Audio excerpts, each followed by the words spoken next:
The 51-year-old is back on screens today as she fronts Channel 4's coverage of the iconic dog contest Crufts from Birmingham. Avid pooch lover Clare has become a firm favourite with viewers, and has amassed a colourful portfolio of presenting roles throughout her career, including the Paralympic Games and the Rugby League Challenge Cup. The Hampshire-born star first became a household name as a result of her avid coverage of horse racing, merging her two passions of sport and animals. She took on the role of lead horse racing presenter with the BBC in 1997, following the retirement of then-presenter Julian Wilson.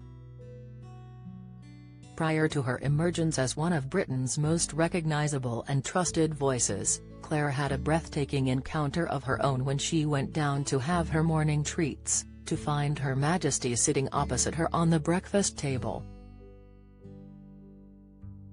The former amateur flat jockey and champion lady rider has interviewed many of the royals during her career, but she recalled meeting the monarch for the first time in a throwback interview. Speaking on the Jonathan Ross show 5 years ago, Clare said, "My dad trained for the Queen, so growing up, she would come and see the horse about once a year, and sometimes he'd forget to tell us that the Queen was coming, so you'd have that situation where you came back to the house, the Queen was there for breakfast. That was really odd.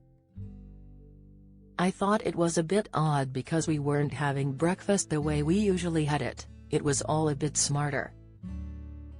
I was meant to curtsy but I forgot because I ran in and thought, cooked breakfast, fantastic, sausages." While Clare's links to the racing community have been well documented, her family is also incredibly close to the monarchy and aristocracy.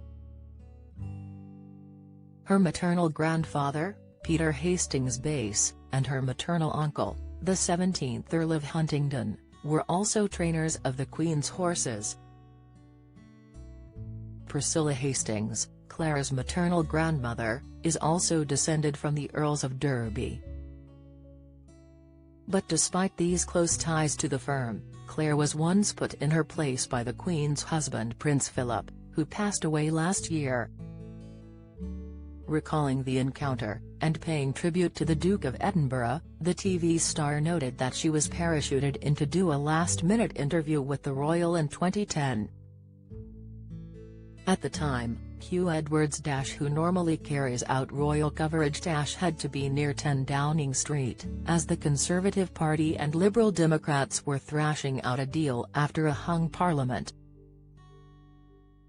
So Clare stepped up and began chatting to the Duke of Edinburgh about trooping the colour and the Queen's birthday parade. She told ITV's Lorraine in April, "He was absolutely charming and very straightforward and very professional, until I said something. I was talking about the Grenadier Guards, and I was talking about the way they are and the values they hold, and I said the guardsmen or women the same way I say firemen or women. I always do that, I say sportsmen or women. And he looked at me and said, there are no women in the Grenadier Guards, which is not correct now but was correct then. And I just thought, yep, you've been put back in your box, know your place, Clare." Coverage of Crufts continues today on Channel 4.